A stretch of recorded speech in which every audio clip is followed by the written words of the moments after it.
Hi കൂട്ടുകാരെ, എല്ലാവർക്കും ചെമ്പരത്തിയുടെ മറ്റൊരു എപ്പിസോഡ് റിവ്യൂയിലേക്ക് സ്വാഗതം. അങ്ങനെ ഡോക്ടർ സ്റ്റിയറിംഗിലേക്ക് മയങ്ങി വീണതിന് ശേഷം പോകാം അങ്കിളെ എന്നും പറഞ്ഞ് പ്രിയങ്കയും ഗിരിജാവർമ്മയും അവിടെ നിന്നും പോവുകയാണ്. പിന്നീട് രാജേശ്വരിയുടെ ഫോണിലേക്ക് പ്രിയങ്കയുടെ കോൾ വരികയാണ്. ഫോൺ എടുത്തതിന് ശേഷം രാജേശ്വരി ചോദിക്കുന്നു, ഹലോ പ്രിയങ്കെ, എന്തായി, അവളെ കണ്ടോ? അപ്പോൾ പ്രിയങ്ക പറയുകയാണ്, കണ്ടു, ഇന്ന് ഞാൻ കണി കണ്ടത് അവളെയാണ്, പക്ഷേ അവൾ കണി കണ്ടത് യമരാജനെയും. അപ്പോൾ രാജേശ്വരി ചോദിക്കുകയാണ്, എന്ന് വെച്ചാൽ? അതെ, അത് തന്നെ, ഞാനും ഗിരിയങ്കളും ചേർന്ന് അവളെ യമധർമ്മന്റെ അടുത്തേക്ക് പറഞ്ഞയച്ചു. അതെ ആന്റി, ആ ചാപ്റ്റർ ക്ലോസ്ഡ്. മൊബൈലിൽ നിന്നും അവളുടെ നമ്പർ ഡിലീറ്റ് ചെയ്യാം ആന്റിക്ക്. ആന്റി, കാര്യങ്ങളെല്ലാം നമുക്ക് അനുകൂലമായ സ്ഥിതിക്ക് ഇനി ആന്റി ആരാണെന്നുള്ള സത്യം ആ വിലാസിനി ആന്റിയെ അറിയിച്ചൂടെ? നോ, ഇപ്പൊ വേണ്ട പ്രിയങ്കേ, അത് പറയാറായിട്ടില്ല, അതിന് സമയമായിട്ടില്ല. അപ്പോൾ അതെന്താ ആന്റി എന്ന് പ്രിയങ്ക ചോദിക്കുകയാണ്. ഇവിടെ 2 ജോഡി യുവമിഥുനങ്ങളില്ലേ? യുവതികൾ പുഷ്പിണികളുമാണ്. വിടരും മുൻപേ ആ പൂമൊട്ടുകൾ കൊഴിയണം. അതല്ല, കൈകാര്യം ചെയ്തിട്ടാകാം ആദ്യമാ കല്യാണി എന്ന് പറയുമ്പോഴേക്കും നന്ദനയും അരവിന്ദും കൂടി ഡോർ തുറന്ന് അകത്തേക്ക് വരികയാണ്. അവരെ കണ്ടപ്പോൾ പെട്ടെന്ന് രാജേശ്വരി പറയുകയാണ്, ആ അതെ അതെ, ആയിക്കോട്ടെ, കല്യാണിക്ക് ക്ലബിൽ മെമ്പർഷിപ്പ് കൊടുക്കണം. ആ, തൃച്ചംബരത്തെ മൂത്ത മരുമകളാണ്. നന്ദനയ്ക്ക് ഓൾറെഡി മെമ്പർഷിപ്പ് ഉള്ളതാണല്ലോ. എന്നാൽ ശരി, ഞാൻ മീറ്റിംഗിനെത്താം എന്നും പറഞ്ഞ് ഫോൺ കട്ട് ചെയ്യുകയാണ്. അതിനുശേഷം രാജേശ്വരി നന്ദനയോടും അരവിന്ദനോടും ചോദിക്കുകയാണ്, ഒരു റൂമിലേക്ക് വരുമ്പോൾ നോക്ക് ചെയ്യണ്ടേ? അതറിഞ്ഞുകൂടെ രണ്ടുപേർക്കും? വിമൻസ് ക്ലബിന്റെ പ്രസിഡന്റ് ആയിരുന്നു ഫോണിൽ. കല്യാണിയുടെ മെമ്പർഷിപ്പിനെ കുറിച്ച് പറയുകയായിരുന്നു. നന്ദന പറയുകയാണ്, ആന്റി ക്ഷമിക്കണം, ഇന്നലെ അങ്ങനെയൊക്കെ. അപ്പോൾ കൈ ഉയർത്തി വേണ്ട എന്ന് രാജേശ്വരി പറയുന്നു. അപ്പോൾ അരവിന്ദ് പറയുകയാണ്, അമ്മ വിചാരിക്കുന്നത് പോലെയൊന്നുമല്ല, തെറ്റ് വന്നിട്ടുണ്ടെങ്കിൽ അമ്മ ക്ഷമിക്കണം. സോറി അമ്മ.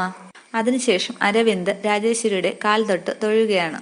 എന്നിട്ട് പറയുന്നു, അതങ്ങ് മറന്നു കളഞ്ഞേക്കമ്മേ, അഖിലയുടെ മുറിവുകളൊന്നും അങ്ങനെ പെട്ടെന്ന് ഉണങ്ങില്ല അരവിന്ദ്. ഇപ്പോൾ വന്ന കാര്യം പറയേ. അതമ്മേ, നാളെ സാലറി ഡേറ്റ് ആണല്ലോ, 3 ചെക്ക് ഒപ്പിടണമായിരുന്നു. ചെക്ക് വാങ്ങിയതിനു ശേഷം പേന എന്ന് പറഞ്ഞ് പേനയും വാങ്ങി രാജേശ്വരി ഒപ്പിടാനായി പോവുകയാണ്. അതിനുശേഷം ഇടത് കൈകൊണ്ട് ഒപ്പിടാൻ ശ്രമിക്കുകയാണ്. പെട്ടെന്ന് ആലോചിച്ചതിനു ശേഷം അവരെ നോക്കുന്നു. അതിനുശേഷം ഫോണും ചെക്കും എടുത്ത് അകത്തെ മുറിയിലേക്ക് പോവുകയാണ്. അതിനുശേഷം മുൻപ് അഖിലയെ കണ്ട് ഒപ്പിടിപ്പിച്ച ചെക്ക് ബുക്കിൽ നിന്ന് 3 ചെക്ക് ലീഫുമായി പുറത്തേക്ക് വരുന്നു. എന്നിട്ട് അത് അരവിന്ദിന്റെ കൊടുത്തിട്ട് പറയുകയാണ്, എന്നാൽ വൈകിക്കേണ്ട, നിങ്ങൾക്ക് മീറ്റിംഗിന് പോകാൻ സമയമായല്ലോ. ഇപ്പോൾ അരവിന്ദ് പറയുന്നു, അതെ, ഇറങ്ങാൻ ലേറ്റായി. എന്നിട്ട് ആ ചെക്ക് ലീഫ് അരവിന്ദ് നന്ദനയുടെ കയ്യിൽ കൊടുക്കുകയാണ്. നന്ദന അത് പരിശോധിക്കുകയാണ്. പോകാമെന്നും പറഞ്ഞ് രണ്ടുപേരും അവിടെ നിന്നും പോവുകയാണ്. പക്ഷേ വാതിൽക്കൽ എത്തിയതിനു ശേഷം നന്ദന രാജേശ്വരിയെ ഒന്ന് തിരിഞ്ഞു നോക്കുന്നു. എന്നിട്ട് ഡോർ അടച്ചിട്ട് പോവുകയാണ്. പിന്നീട് കാണിക്കുന്നത് ആനന്ദിനെയും സുബ്രുവിനെയുമാണ്. ആനന്ദ് പറയുകയാണ്, നീ പറയുന്നത് പോലെ അല്ല കാര്യങ്ങൾ, എനിക്ക് ചെറിയ സംശയങ്ങളല്ല ഉള്ളത്.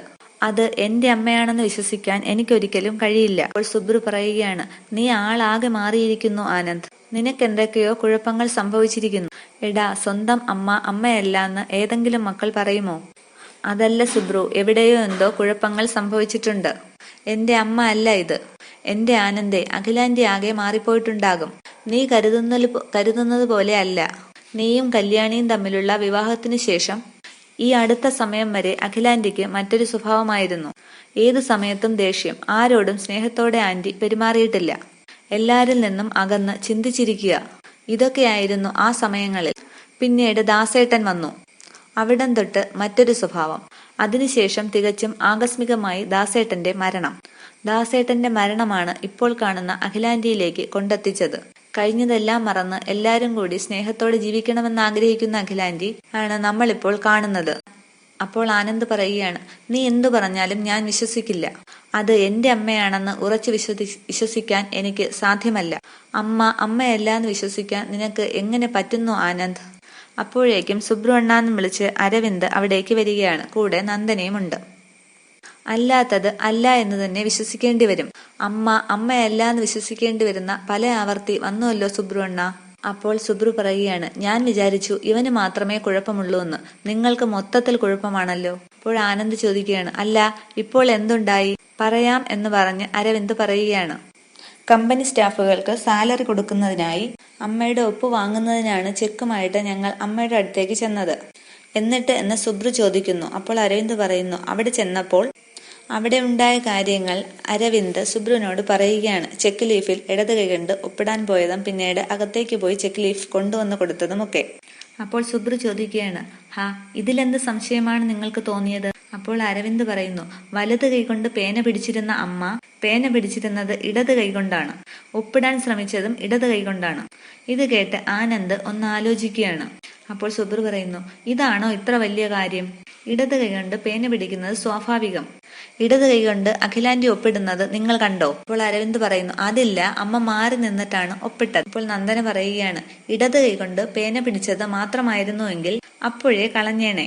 അപ്പോൾ സുബ്രു ചോദിക്കുന്നു, പിന്നെ എന്താ, ആന്റിയുടെ ഒപ്പ് വേറെയാണോ? അപ്പോൾ നന്ദന പറയുന്നു, വേറെയാണോ അല്ലയോ എന്നുള്ളതല്ല പ്രശ്നം. അത് ആന്റിക്ക് ചെക്ക് ഒപ്പിടാൻ കൊടുത്ത പേന ബ്ലൂ ഇങ്കായിരുന്നു. ആന്റി ഒപ്പിട്ട് തന്ന ഈ ചെക്ക് ബ്ലാക്ക് ഇങ്കാണ്. അപ്പോൾ സുബ്രു പറയുന്നു, അഖിലാന്റി ഒപ്പിടുന്നത് നിങ്ങൾ കണ്ടില്ല എന്ന് പറയുന്നു. അരവിന്ദിനോട് പേന വാങ്ങിച്ചത് ശരി, ആന്റിക്ക് വേറെ പേന കൊണ്ട് ഒപ്പിട്ടൂടെ? അപ്പോൾ എവിടെ നോക്കട്ടെ എന്നും പറഞ്ഞ് ആനന്ദ് ആ ചെക്ക് ലീഫ് വാങ്ങുകയാണ്. പിന്നീട് ആനന്ദ് ആ ചെക്ക് ലീഫിന്റെ ബാക്കിൽ എഴുതിയിരിക്കുന്നത് ശ്രദ്ധിക്കുന്നു. ഓരോ ചെക്ക് ലീഫിലും ഓരോ വാക്കുകൾ എഴുതിയിരിക്കുന്നു. ഐ ആം നോട്ട് എന്നാണ് അതിൽ എഴുതിയിരിക്കുന്നത്. അപ്പോൾ സുബ്രു പറയുകയാണ്, നിങ്ങൾക്കെപ്പോഴോ ആന്റിയോടൊരു സംശയം തോന്നി. അതിങ്ങനെ മനസ്സിലിട്ട് ഊതിപ്പെരിപ്പിക്കുകയാണ്. ആനന്ദേ, നിങ്ങൾ ഈ പറയുന്നത് പോലെ തൃച്ചംബരത്തുള്ളത് അഖിലാന്റി അല്ലായിരുന്നുവെങ്കിൽ അതാദ്യം ശിവരാമനെങ്കിൽ കണ്ടെത്തുമായിരുന്നു. ആന്റിയുടെ കണ്ണിമ ചലിക്കുന്നതുവരെ തിരിച്ചറിയാനാകുന്നവനാണ് നിങ്ങളുടെ അച്ഛൻ. ശിവരാമൻ അങ്കിളിന് സംശയമില്ലാത്തിടത്തോളം കാലം നിങ്ങളുടെ സംശയങ്ങൾക്ക് യാതൊരു അടിസ്ഥാനവുമില്ല. നിങ്ങളുടെയൊക്കെ ഈ കോപ്രായങ്ങൾ കേട്ടു നിൽക്കാൻ എനിക്ക് നേരവുമില്ല. അതിനുശേഷം സുബ്രു പോകാൻ ഒരുങ്ങുകയാണ്. അപ്പോഴേക്ക് ആനന്ദ് പറയുന്നു, സുബ്രു നിൽക്ക്, ഞാൻ പോകുന്നു എന്നും പറഞ്ഞ് സുബ്രു അവിടെ നിന്നും പോവുകയാണ്. പിന്നീട് കാണിക്കുന്നത് അഖിലാണ്ടേശ്വരിയാണ്. ടെസ്സ അവിടെ ഇരുന്ന് ഭക്ഷണം കഴിക്കുകയാണ്. അതിനുശേഷം അഖില തന്റെ കയ്യിൽ ഒളിപ്പിച്ചു വെച്ചിരുന്ന ഉറക്കഗുളിക ഗ്ലാസ് വെച്ച് പൊടിക്കുന്നു.